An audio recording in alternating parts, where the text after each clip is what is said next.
Hai teman-teman sahabat bidan, kembali lagi ke YouTube channel aku ya. Jadi hari ini kita bakal bahas tentang perbedaan pengamalan nilai Pancasila, sila kedua dan sila kelima dalam kehidupan sehari-hari. Jadi maaf ya kemarin teman-teman kalau aku janjinya upload abis maghrib, tapi ternyata ada sedikit trouble dan bisa aku upload hari ini ya. Kita lanjut ke materinya ya.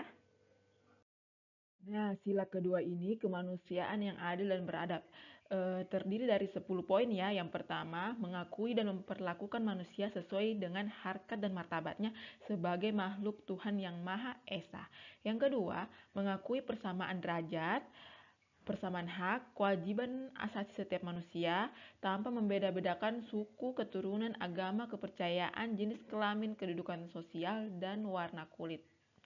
Yang ketiga, mengembangkan sikap saling mencintai sesama manusia.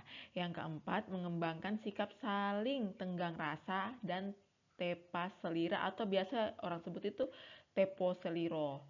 Nah, yang kelima, mengembangkan sikap tidak semena-mena terhadap orang lain. Yang keenam, menjunjung tinggi nilai-nilai kemanusiaan. Yang ketujuh, gemar melakukan kegiatan kemanusiaan. Yang kedelapan, berani membela kebenaran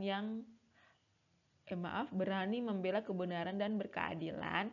Yang kesembilan, bangsa Indonesia merasa dirinya sebagai bagian dari seluruh umat manusia. Yang kesepuluh, mengembangkan sikap hormat dan menghormati dan bekerja sama dengan bangsa lain.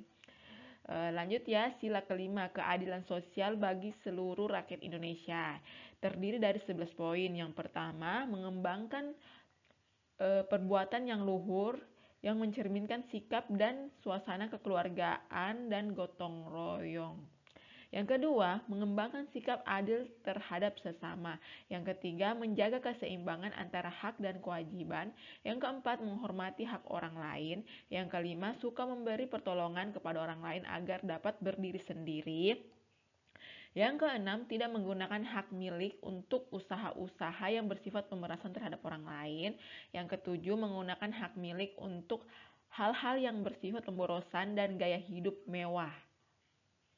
Jadi biasa ada soal itu nomor 7 itu biasa kayak rajin menabung itu termasuk sila keberapa. Nah, itu dia masuk sila kelima ya teman-teman.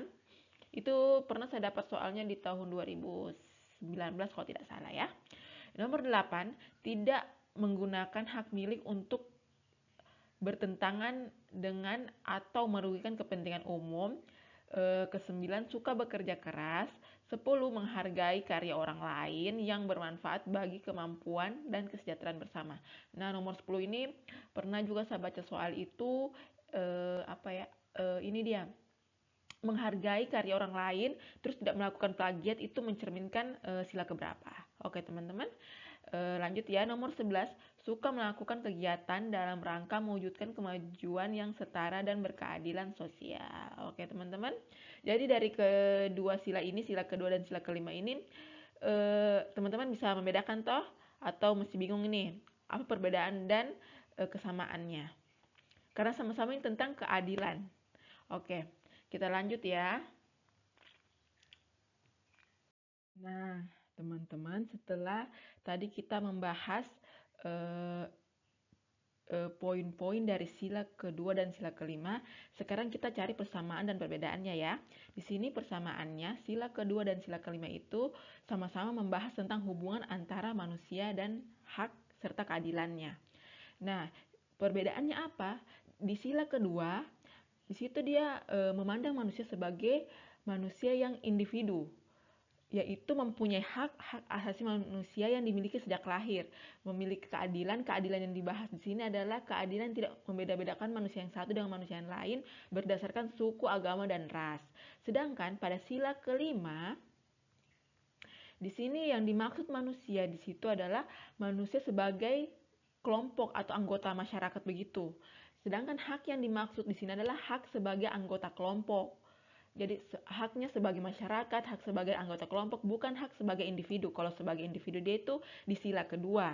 Terus keadilan yang dimaksud di sila kelima itu ya itu adalah keseimbangan antara hak dan kewajiban. Jadi contohnya itu seperti keseimbangan antara hak berkendara dan hak untuk membayar pajak. Seperti itu ya teman-teman. Lanjut lagi ya. Nah, kita masuk ke contoh soal ya teman-teman. Ica merupakan mahasiswa baru di kampus X. Hari ini hari kedua Ica mengikuti kegiatan ospek. Salah satu senior atau panitia ospek dengan sengaja mengambil HP iPhone 16 Ica, membuka dan memakai HP Ica untuk berselfie tanpa izin. Dalam peraturan ospek diperbolehkan membawa HP tetapi tidak diperbolehkan bermain HP selama kegiatan ospek berlangsung, terkecuali ada urusan mendesak atau urgent. Dalam kasus ini, senior Ica melanggar sila ke A1, B2, C3, D4. Jawabannya adalah apa ya teman-teman? Nah, jawaban yang tepat itu adalah B ya, sila kedua. Di sini dalam kasus ini kita perhatikan data fokusnya ya. Data fokus di sini adalah menggunakan HP Ica tanpa izin. Itu sudah melanggar hak asasi manusia atau hak privasi. Terus yang kedua, adanya perbedaan status antara senior dan junior. Jadi ada indikasi semena-mena terhadap juniornya yang sedang ospek atau relasi kuasa. Oke teman-teman, kita lanjut soal berikutnya ya. Lanjut ya. Contoh perilaku yang mencerminkan sila kelima dalam kehidupan sehari-hari. A. Membantu teman yang sedang kesusahan. B. Menyampaikan pendapat pada teman tanpa menyinggungnya. C. Meminjamkan alat tulis pada teman yang lupa membawa ATK saat ujian. D. Membayar pajak motor setiap tahun. Ayo teman-teman, apa jawabannya? Sengaja saya buat soal seperti ini teman-teman ya, supaya sila kedua dan sila kelima itu satu kali rangkum dalam satu soal. Ayo teman-teman, saya kasih waktu 5 detik aja ya untuk memikirkan jawabannya. Kalau teman-teman sering latihan soal, insya Allah itu pasti kan kayak 1-2 kali baca udah tahu, oh ini sila keberapa yang dimaksud, sila keberapa yang diminta. Oke teman-teman, kita lanjut ke jawabannya ya. Nah, jadi sini aku jabarkan ya teman-teman, contoh perilaku yang mencerminkan sila kelima dalam kehidupan sehari-hari. Nah, tadi kan ada 4 opsi tuh. Jadi yang pertama itu membantu teman yang sedang kesusahan. Itu mencerminkan sila kedua ya teman-teman, yang dimana sila kedua itu ada butir-butirnya tentang tolong menolong. Nah, di sini tolong menolongnya itu kayak lebih pribadi begitu, bukan menyeluruh atau kelompok. Jadi dia masuk sila kedua. Yang kedua, nah ini menyampaikan pendapat pada teman tanpa menyinggungnya. Nah, ini mencerminkan sila kedua yaitu tepa seliro.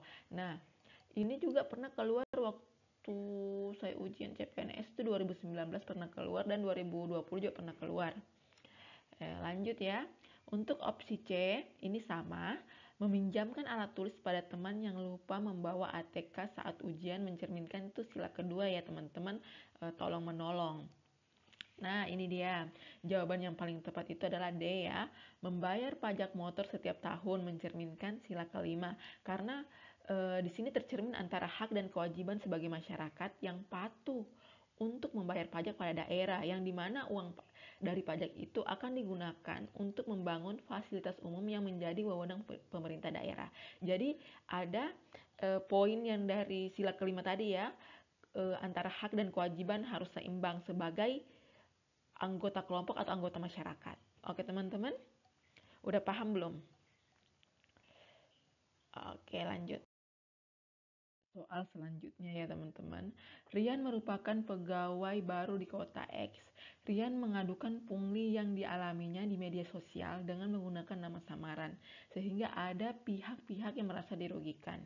Dampak dari viralnya kasus pungli ini, seluruh pegawai baru termasuk Rian terancam akan dimutasi di pelosok kota X apabila dalam kurun waktu 3 hari ke depan tidak ada yang mengakui tindakan tersebut. Rian yang merasa tidak ingin merugikan teman-temannya mengakui tindakannya sebagai bentuk protes terhadap kasus pungli yang dialaminya bersama teman-temannya. Kasus di atas mencerminkan sikap Rian yang mengamalkan sila A. Sila kelima, B. Sila kedua, C. Sila ke-1, dan D. Sila ke-4. Jawabannya apa teman-teman? Ayo teman-teman eh, cermati dulu soalnya ya. Di sini Rian itu ada ancaman akan dimutasikan ke pelosok kota X. Yang mengancam ini adalah pihak-pihak yang merasa dirugikan ya teman-teman. Karena kasus dari pungli ini yang diadukan di media sosial. Oke teman-teman, udah ada gambaran jawabannya kah? Ya, kita lanjut ya jawabannya. Nah, jawabannya itu adalah sila kelima ya teman-teman. Di sini menggambarkan sikap Rian itu yang mengutamakan kepentingan umum daripada kepentingan dirinya atau kepentingan pribadi. Maksudnya di sini Rian tidak mau cari aman sendiri karena dia yang menyampaikan kasus itu di media sosial. Kan tadi teman-teman lihat kan di slide sebelumnya itu kita membahas butir-butir dari sila kelima ya teman-teman. Jadi di kasus Rian ini sudah menggambarkan salah satu butir dari sila kelima, yaitu mengutamakan kepentingan umum daripada kepentingan dirinya. Sebenarnya kasus ini saya adaptasi dari kisah nyata ya teman-teman, yang pernah viral dulu, saya lupa tahun berapa, tapi kasus ini juga sudah ditangani ya, sudah ditindaklanjuti, dan oknum yang mendalami pungli itu sudah meminta maaf juga. Oke teman-teman, gimana? Sudah agak paham kah dengan contoh-contoh soal ini? Nah, thank you for watching ya teman-teman. Semoga video ini bisa membantu teman-teman dalam belajar. Mungkin kedepannya saya bakal buat soal tulis tangan aja ya teman-teman, karena kebetulan laptop aku error. Jadi insya Allah kita posting lagi soal besok habis maghrib. Makasih ya teman-teman. Assalamualaikum warahmatullahi wabarakatuh.